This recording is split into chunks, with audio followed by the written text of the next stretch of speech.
दूरदर्शन पर एक आवाज़ मेरे कानों में मुझे सुनाई दी, जिसने मुझे बड़ा अट्रैक्ट किया।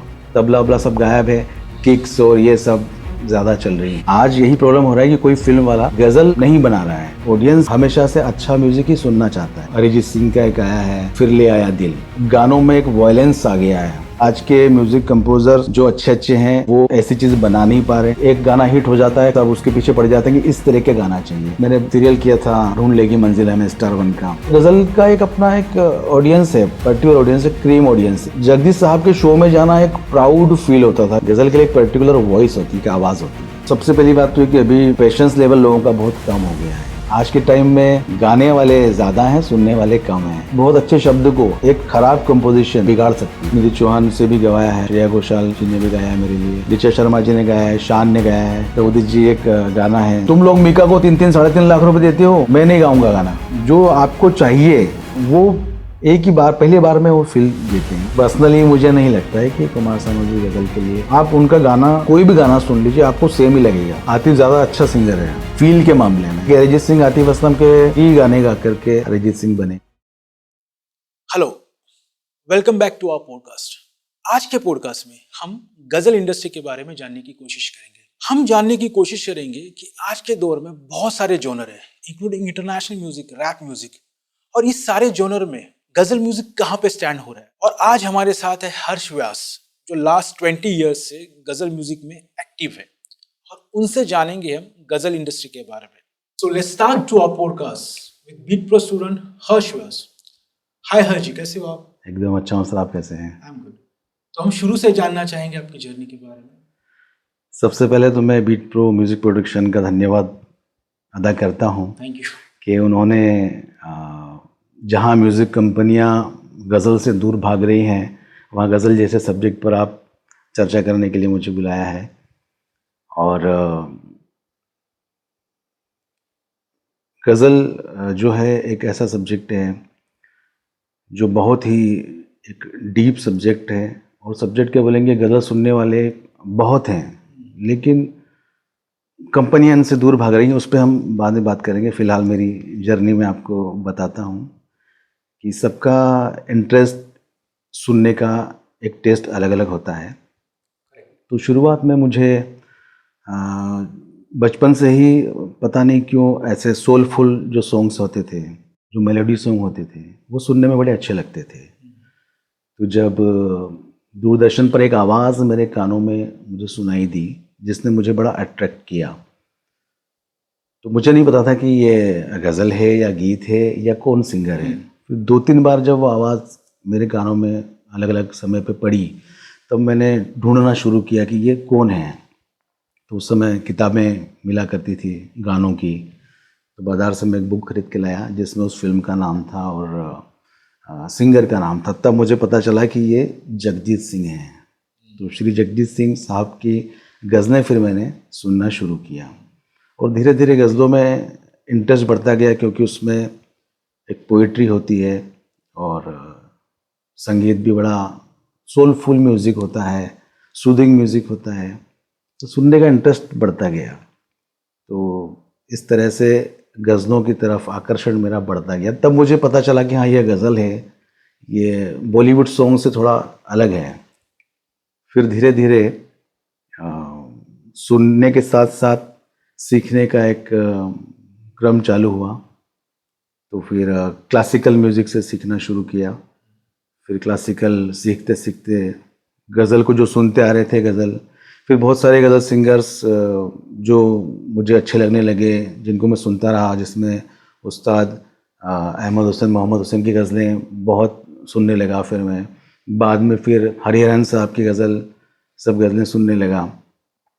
तो धीरे धीरे उनको गाने भी लगा और गाते गाते फिर गज़ल में ऐसा इंटरेस्ट हुआ कि ये प्रोफेशन बन गया। लोग गज़ल गाने के लिए बुलाने लगे। शुरुआती दिनों में फिल्मी सॉन्ग्स भी मैं गाया करता था। तो शुरुआत तो उसी से हुई, क्योंकि प्रोग्राम्स जो होते हैं, शोज़ जो होते हैं, उसमें फिल्मी सॉन्ग्स ज़्यादा चलते हैं, तो वही फरमाइशें, वही डिमांड आती है। तो गाना शुरू हुआ धीरे धीरे, फिर रिस्पॉन्स मिलने लगा। जब मैंने बीच में 4 गानों के बीच में एक गज़ल गाना शुरू की, तो लोग आकर कहने लगे ऑडियंस कि आप गज़ल बहुत अच्छा गाते हैं, आप गज़ल ही गाइए। तो इस तरह से पता चलने लगा कि हाँ, गज़ल के लिए स्पेशल कोई वॉइस होती है जो शायद मेरी है, जो मुझे गज़ल की तरफ लेके आई। जहाँ तक मैं जानता हूँ आप सभी तरह के गाने गाते हैं। जी। आप पर्सनली कंपोजर हो, आप फिल्मों में कंपोज भी करते हो, अपने गाने भी आई थिंक 2-3 फिल्में भी आपने की हुई हैं। हाँ, तो आपको क्या डिफरेंस लगता है कि गज़ल एंड जो नॉर्मल फिल्मी गाने, पर्सनली आपको क्या डिफरेंस लगता है? डिफरेंस तो ये है कि फिल्मी गानों में सामने जो कहानी की जो डिमांड है, स्क्रिप्ट की जो डिमांड है, स्टोरी जो है, उसके हिसाब से गाने बनाए जाते हैं। अगर फिल्म में आइटम सॉन्ग चाहिए या फिल्म में कोई लव सॉन्ग चाहिए, तो उसके हिसाब से फिर हम गाने को क्रिएट करते हैं। वो प्रोड्यूसर और डायरेक्टर को अच्छा लगना चाहिए। बाद में नहीं, मैं डिफरेंस मतलब मैं एक्चुअली ये जानना चाहता हूँ कि कंपोजिशन वाइज, ठीक है, गज़ल का एक अपना एक कलर होता है, एक अपना एक जॉनर होता है, जी। राइट? आप जब भी कंपोज करते हो गज़ल, तब आप कुछ ध्यान में रखते हो, राइट? कुछ आपके सामने कुछ आइडल्स रहते हैं, कुछ इंस्पिरेशन रहती है कि उस तरह से आप गज़ल बनाते हो। और जब भी हम फिल्मों के गाने बनाते हैं, ठीक है, तो फिल्मों के गानों में क्या होता है कि आप फोकस करते हो कि फिल्म सिचुएशन, एक कमर्शियल एंगल है, जो अलग तरह का कंपोजिशन है। तो उस डिफरेंस के बारे में बात कर रहा हूँ। आप पर्सनली क्या सोचते हो, आपको क्या लगता है कि जब भी आप फिल्म के गाने बनाते हो और गज़ल बनाते हो, तो क्या चैलेंजेस आपको लगते हैं, क्या डिफरेंसेस आपको लगते हैं? गज़ल तो देखिए मैं मेरे खुद के लिए बनाता हूँ, तो उसमें क्या होता है कि जैसा म्यूज़िक मुझे चाहिए, सूदिंग म्यूज़िक चाहिए, इसमें ज़्यादा इंस्ट्रूमेंट ना हो उसको, ताकि जो उसके शब्द हैं, वर्ड्स हैं, उनको ज़्यादा प्रायोरिटी मिले। बट फिल्म म्यूज़िक में ज़्यादा ऑर्केस्ट्रा, ज़्यादा उसको पूरा भरा जाता है ताकि मास को वो ज़्यादा अट्रैक्ट कर सके। और थोड़ा सा फास्ट म्यूज़िक होता है, ज़्यादातर सूदिंग उतना नहीं होता है। अभी आज की जो तरीके से जो चल रहा है म्यूज़िक, तो उसमें नयापन लाने के लिए ज़्यादा इलेक्ट्रॉनिक इंस्ट्रूमेंट वगैरह यूज़ करने पड़ते हैं। गज़ल में से हम लोग एकोस्टिक यूज़ करते हैं, तबला या फ्लूट यूज़ करते हैं, सितार यूज़ करते हैं। बट अभी के जो साउंड्स जो चाहिए मार्केट में, यंगस्टर जो ज़्यादा सुनना पसंद करें, उसमें तबला वबला सब गायब है, किक्स और ये सब ज़्यादा चल रही हैं। तो ठीक है, वो डिमांड के हिसाब से तो पूरा करना ही। तो जगजीत जी की जो गज़लें हैं, जी। राइट, मैं एक गज़ल आपको बताता हूँ, आज से आई थिंक 20-25 साल पहले पुरानी है, होश वालों को क्या खबर, राइट? तो वो गज़ल इतनी पॉपुलर थी कि आज तक इवन होठों से छू लो, राइट, ये सब गज़लें, तो मेरे ख्याल से मास लेवल पे आई थिंक कोई प्रॉब्लम नहीं होना चाहिए कि जिस तरह के ये लोग गज़लें बनाते हैं, गज़लें गाते हैं, इतनी पॉपुलर, इतनी लोग पसंद करते हैं, बिल्कुल। तो ऐसा मुझे नहीं लगता कि कोई रेस्ट्रिक्शन है। नहीं, यही तो प्रॉब्लम आ रहा है कि जो आपने अभी गज़ल के एग्जांपल दिए, ये फिल्मों में गज़ल आई हैं। आज यही प्रॉब्लम हो रहा है कि कोई फिल्म वाला गज़ल नहीं बना रहा है, कोई डिमांड नहीं कर रहा है कि हमारी फिल्म में हमको गज़ल चाहिए। जैसे सरफरोश मूवी की ये गज़ल, अगर कोई आज भी नई गज़ल किसी फिल्म में आए तो वो पूरे क्योंकि फिल्म सबसे बड़ा ज़रिया है मास तक पहुंचने का, तो मास तक जब पहुंचेगी तो ऑटोमेटिक हिट होगी, क्योंकि ऑडियंस सुनना चाहता है। ऑडियंस हमेशा से अच्छा म्यूज़िक ही सुनना चाहता है। बट आप क्या परोस रहे हैं, म्यूज़िक कंपनियां क्या दे रही हैं, फिल्म वाले क्या दे रहे हैं, तो उस पर डिपेंड करता है। अगर आज भी आप 4 गानों के बीच में एक सूदिंग म्यूज़िक या गज़ल का आप जो फॉर्म आप कहें उसको अगर डालेंगे अपनी फिल्म में, तो वो मास तक पहुंचेगा और बहुत हिट होगा और बहुत अच्छा लगेगा लोगों को। तो ऐसा क्यों है कि फिल्म प्रोड्यूसर थोड़ा पीछे हो गए गज़लों से? ये तो पता नहीं क्या इसका कारण है, क्योंकि उनका सिंपल सा लॉजिक है, जो जहाँ से इनको रेवेन्यू ज़्यादा जनरेट होगा वहाँ वहीं पे जाएंगे। तो अगर हिस्ट्री देखेंगे तो यहाँ से भी काफ़ी पैसा बनाया है और अभी तक कमा रहे हैं रॉयल्टी। नहीं, जैसे अभी हम देखेंगे कि बर्फी मूवी में अनुराग बोस ने ये जो एक गज़ल टाइप ऑफ बोलेंगे, नॉट पूरा गज़ल, अरिजीत सिंह का एक आया है फिर ले आया दिल, तो वो तो बहुत लोगों मास में काफ़ी हिट हुआ और लोगों को पसंद आया। तो यही बात है कि या तो स्क्रिप्ट की डिमांड नहीं है, शायद मुझे ऐसा हाँ, या कहानी की वो डिमांड नहीं है। जहाँ कहानी में डिमांड है गज़लों की या सोलफुल म्यूजिक की, तो वहाँ वो हिट होता है। जैसे यार रहमान साहब का गाना अभी गाया था जो जावेद अली ने गाया था, कहने को जश्न बहारा है, वो गाना था बट एक सूदिंग म्यूजिक था, बहुत काफ़ी हिट हुआ था और लोगों को बहुत पसंद आया था। आपको ऐसा नहीं लगता कि हमारी जो फिल्म है इस मोर टूवर्ड्स एक्शन, थोड़ा drama, different type of drama, उससे ज़्यादा इंस्पायर है? तो गज़लों के लिए वहाँ पे बहुत कम स्कोप है उस टाइप की स्क्रिप्ट में, उस टाइप की मूवीज़ में। हाँ, अभी जो फिल्में बन रही हैं अब, स्पेशली अब तो ओटीटी प्लेटफॉर्म चालू, वहाँ जो फिल्म बन रही है तो किस तरफ भाग रहे हैं, गज़ल से मतलब ज़्यादा रैप की तरफ ज़्यादा, हाँ। क्योंकि डिमांड एक्चुअली गानों की नहीं। शायद आप उससे एग्री करोगे, मुझे ऐसा लगता है कि ये फिल्में जिस तरह से बन रही, जितनी बोल्ड और हैवी फिल्में बन रही ना, तो वो बोल्डनेस थोड़ा जो म्यूजिक से उनको दिखाना है तो थोड़ा हार्श, हाँ, हार्श वे अभी हो गया है। म्यूजिक चाहिए वहाँ पे, थोड़ा रॉकिश या फिर रैप, थोड़ा इलेक्ट्रॉनिक बेस्ड डांस। हाँ हाँ। तो वो सॉफ्टनेस, वो इमोशनल एंगल फिल्मों में मिसिंग है। आई थिंक मुझे वो भी लगता है कि हाँ, शायद नहीं, आप सही एग्री है। करोगे कि वो एंगल फिल्मों में थोड़ा मिसिंग है, कि जहाँ पे इमोशंस आप दिखा रहे हो, Correct इनोसेंस है। आप दिखा रहे हो गजलों के थ्रू, गजलों के माध्यम से। बिल्कुल। और वैसा है नहीं, फिल्म का स्क्रिप्ट का डिमांड नहीं, शायद उसकी वजह से फिर थोड़ा कम हो गया वो। हाँ, बिल्कुल ये सही बात है कि ऐसा हो गया है, बट चेंज हो सकता है अगर प्रोड्यूसर डायरेक्टर ये लोग चाहें, म्यूज़िक कंपनी चाहे, तो सुनने के लिए ऑडियंस बहुत है, बहुत अच्छी ऑडियंस है। अब ये हर चीज़ में एक गानों में एक वॉयलेंस आ गया है। जैसे अगर कोई लव सॉन्ग भी है, उसमें अगर मैं अपनी प्रेमिका के लिए अगर गाना गा रहा हूँ, तो भी एक वॉयलेंस के साथ, मतलब चिल्लाना पड़ रहा है। तो ये चीज़ जो चेंजेस आया है, इसका रीज़न तो मुझे पता नहीं क्या है, बट अच्छा सूदिंग म्यूज़िक भी बहुत रन कर सकता है। अब वो क्या चीज़ है, या फिर आज के म्यूज़िक कंपोज़र्स जो अच्छे अच्छे हैं वो ऐसी चीज़ बना नहीं पा रहे हैं, या फिर मुझे लगता है बना सकते हैं, बहुत पोटेंशियल है, लेकिन शायद सामने से ऐसी डिमांड नहीं आ रही है, या फिर जो एक गाना हिट हो जाता है सब उसके पीछे पड़ जाते हैं कि इस तरह के गाना चाहिए। अभी पहले क्या होता था कि म्यूज़िक डायरेक्टर जो होता था, म्यूज़िक कंपोज़र होता था, उसको हमेशा से उसके ऊपर छोड़ दिया जाता था कि आप बना के दीजिए, आप जो करेंगे बेस्ट करेंगे। अभी जो हम बेस्ट कर रहे हैं, अपना बना के दे रहे हैं, उसमें उनके जो हैं स्टाफ के लोग या जो भी हैं, वो सब उसमें बहुत सारे चेंजेस करवा रहे हैं कि नहीं ये नहीं वो नहीं, इसमें से अगर इसमें ऐसा कर दें तो कैसा रहेगा, वैसा कर दें तो कैसा रहेगा। इस तरह से वो जो गाना जो उसका जो ओरिजिन था वो ख़त्म हो जाता है, और ऐसा और क्यों वो करते कुछ हैं? और पता नहीं क्या, एक सेल्फ ईगो है या क्या है, पता नहीं है, कि उनको पहली बार में कोई चीज़ अगर दी जाए तो वो प्रूव करना है कि आई एम। हाँ, पसंद नहीं आ रही है, पसंद आ रही है तो अपना उसमें वो लगा रहे हैं। जैसे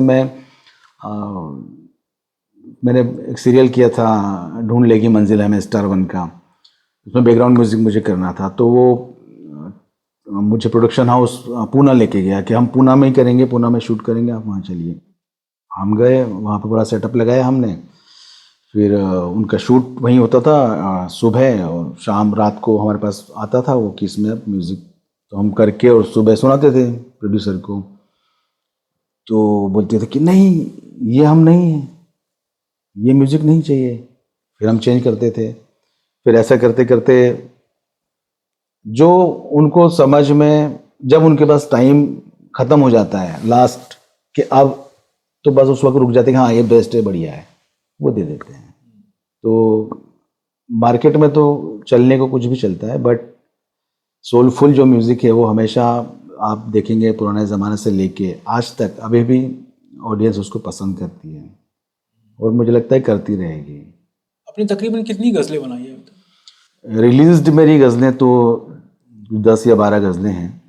बाकी शोज़ कॉन्सर्ट्स मैंने बहुत किए गज़लों के, उसमें भी मैंने अपना बॉम्बे शहर में स्पेशली जो बड़े बड़े थिएटर्स हैं, रंग शारदा ऑडिटोरियम है और प्रबोधन ठाकरे ऑडिटोरियम है, और भी बहुत सारे ऑडिटोरियम हैं, उनमें सब में गज़ल के कॉन्सर्ट किए हैं और ऑडियंस आया है, और लगभग फुल शो सब गए हैं।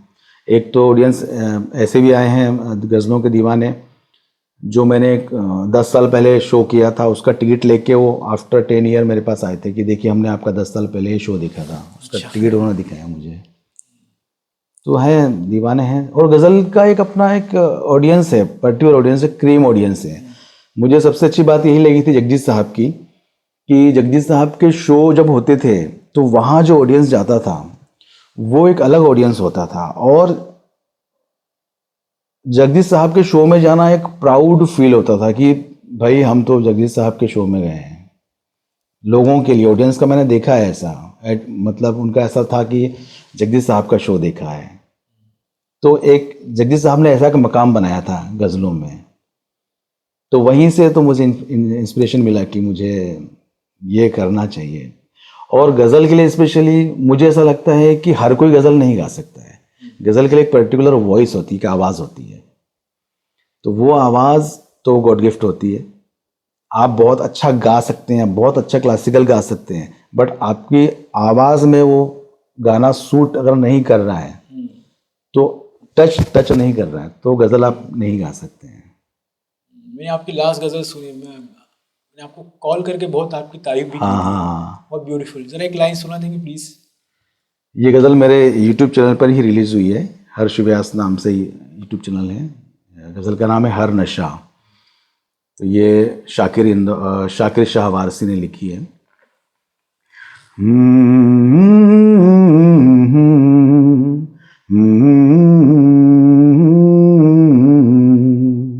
हर नशा ये उतार देता है, हर नशा ये उतार देता है, इश्क दुनिया संवार देता है, इश्क दुनिया संवार देता है।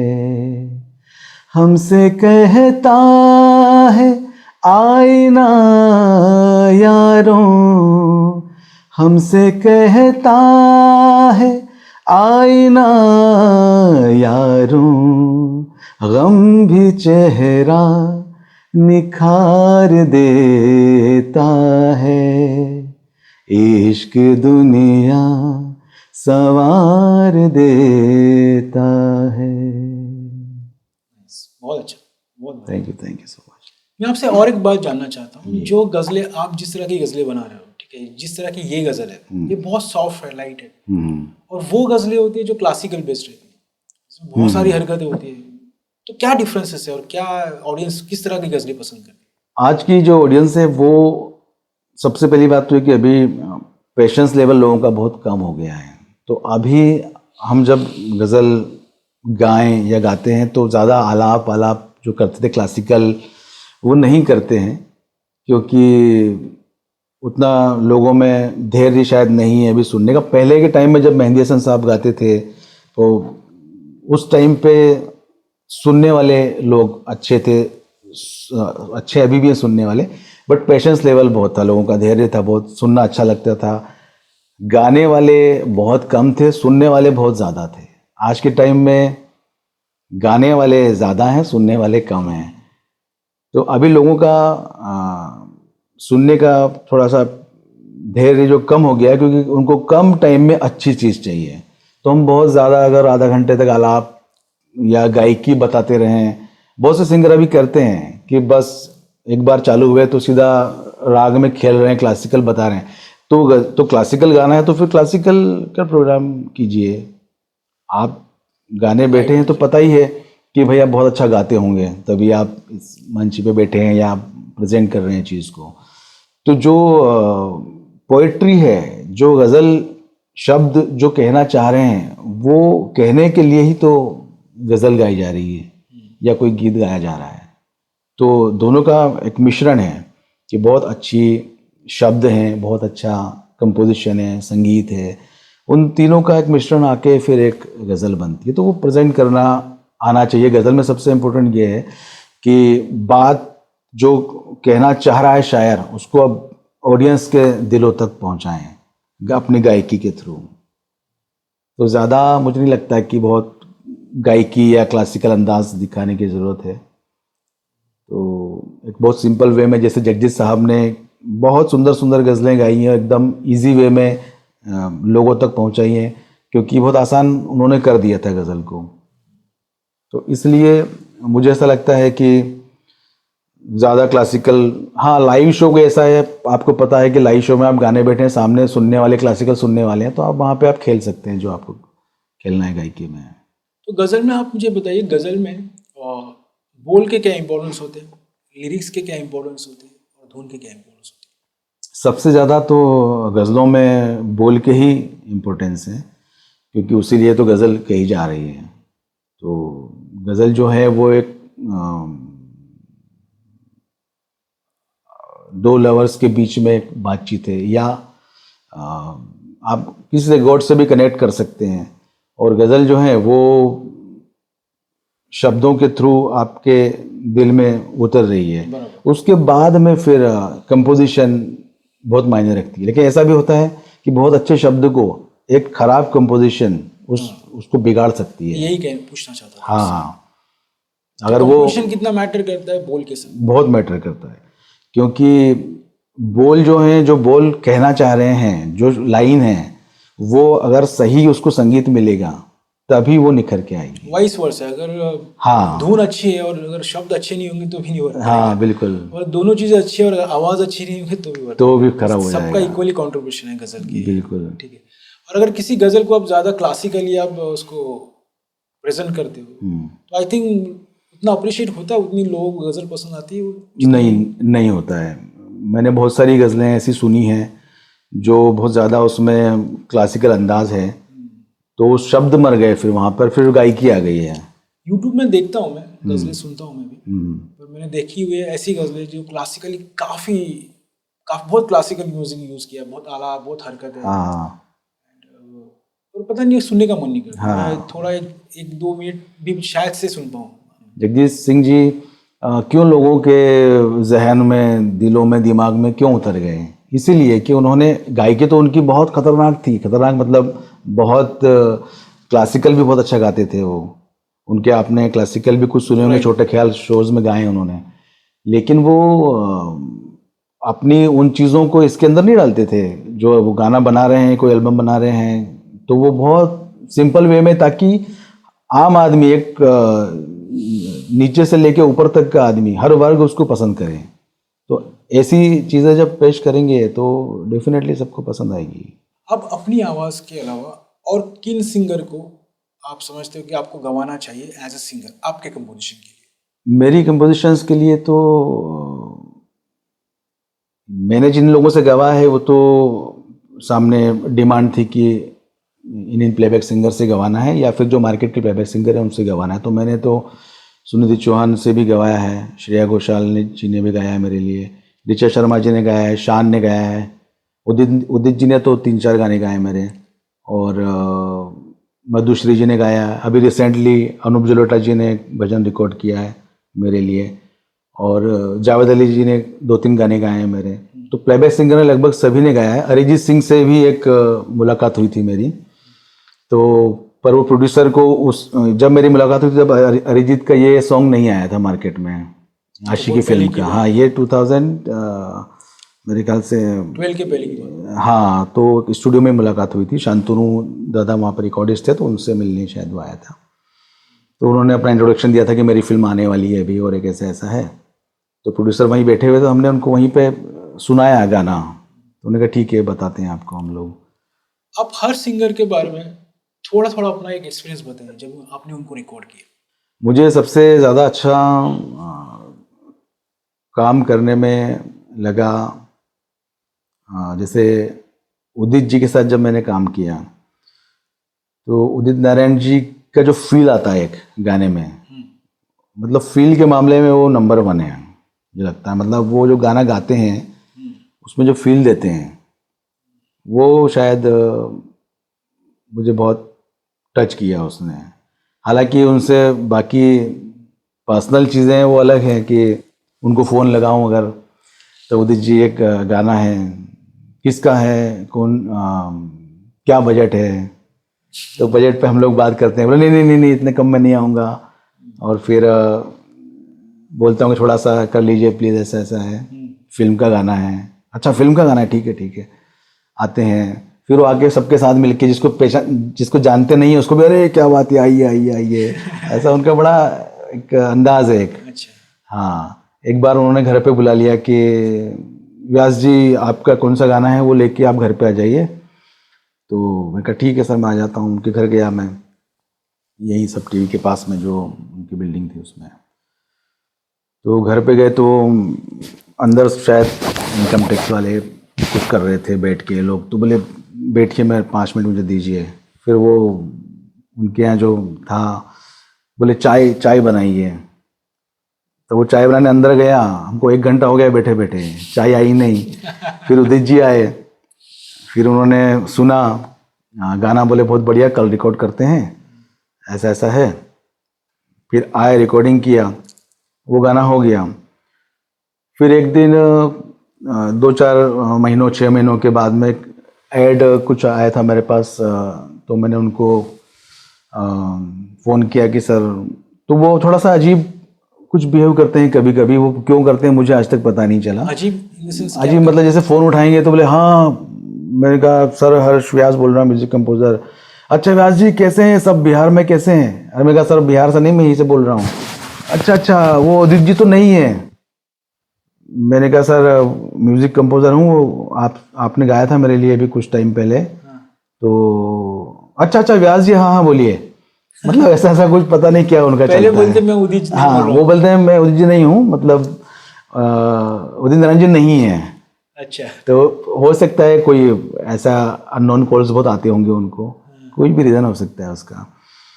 फिर एक दिन बोलते हैं, मैंने कहा कि सर एक गाना है, तो बोलते हैं कि तुम लोग मीका को 3-3 साढ़े 3 लाख रुपए देते हो, मैं नहीं गाऊंगा गाना।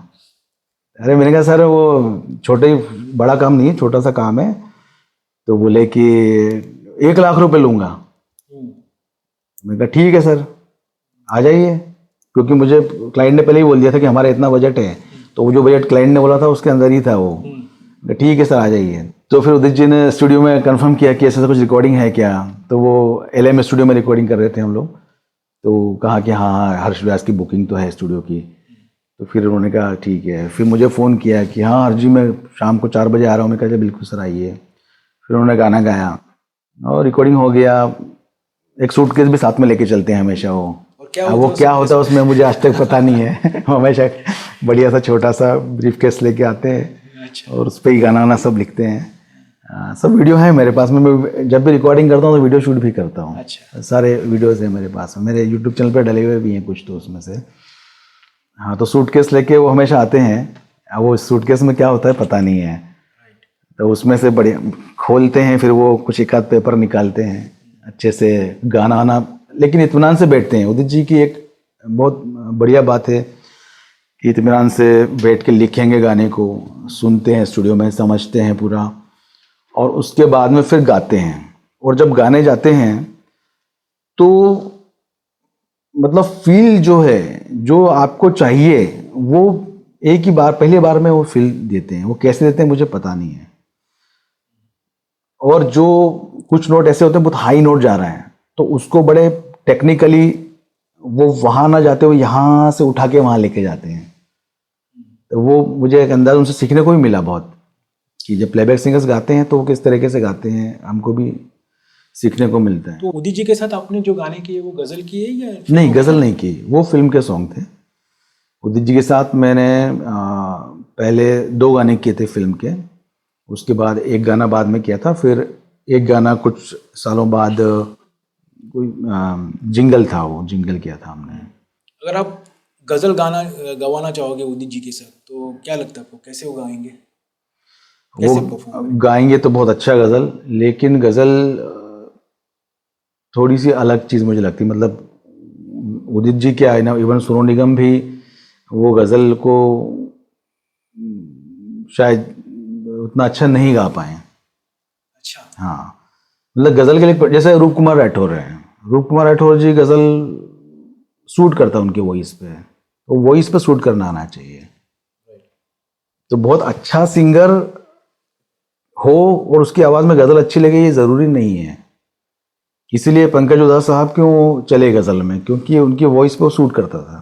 कुमार सानू जी की कैसी लगती है वॉइस आपको गजल के लिए? नहीं, मुझे तो पर्सनली मुझे नहीं लगता है कि कुमार सानू जी गज़ल के लिए। उन्होंने गाई भी है ना गजलें कुमार सानू जी। हाँ, लेकिन उनका गाना, कोई भी गाना सुन लीजिए आपको सेम ही लगेगा। आपको उसमें अलग कुछ दिखेगा नहीं कि ये, आप भजन भी उनका सुनेंगे तो आपको वही टोन मिलेगा, एक फिक्स टोन है।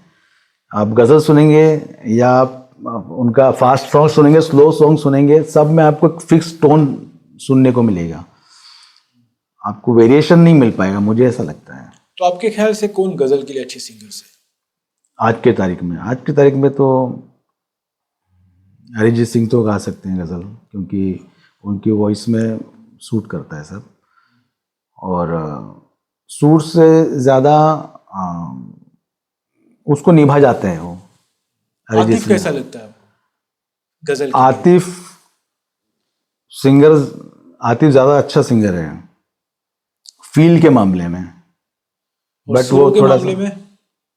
सुरों के मामले में तो अरिजीत डेफिनेटली, दोनों का कंपेयर। हालांकि अरिजीत सिंह आतिफ असलम के ही गाने गा करके अरिजीत सिंह बने, मतलब वो स्टाइल उन्होंने पकड़ा है, स्टाइल आतिफ असलम का ही है अरिजीत तो सिंह अगर के आप पास दोनों में कंपेयर करो तो हुज बेटर में। गजल के लिए?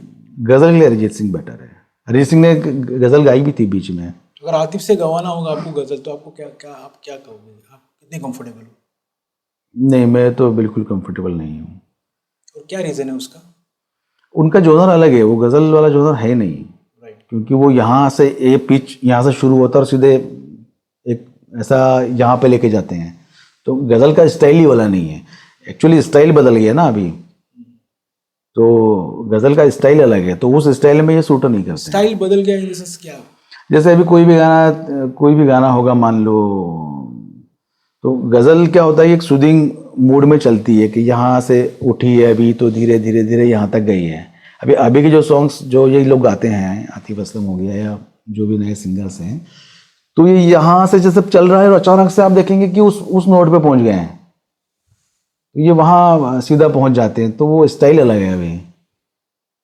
जैसे मेरा अभी शेमारू मूवी में, शेमारू की कुछ 2-3 फिल्में, मैंने 4 फिल्में की हैं, उसमें जो गाने मैंने इसी तरह के बनाए हैं, इसी जॉनर के, जो अभी अरिजीत सिंह और आतिफ असलम गाते हैं, तो वैसे ही वो यहाँ से उठते हैं वहाँ पे जाके छोड़ देते हैं उसको हम, मतलब अनप्रिडिक्टेबल है। गज़ल थोड़ा सा प्रिडिक्टेबल चलता है, अभी के जो सॉन्ग्स बन रहे हैं सब अनप्रिडिक्टेबल चल रहे हैं।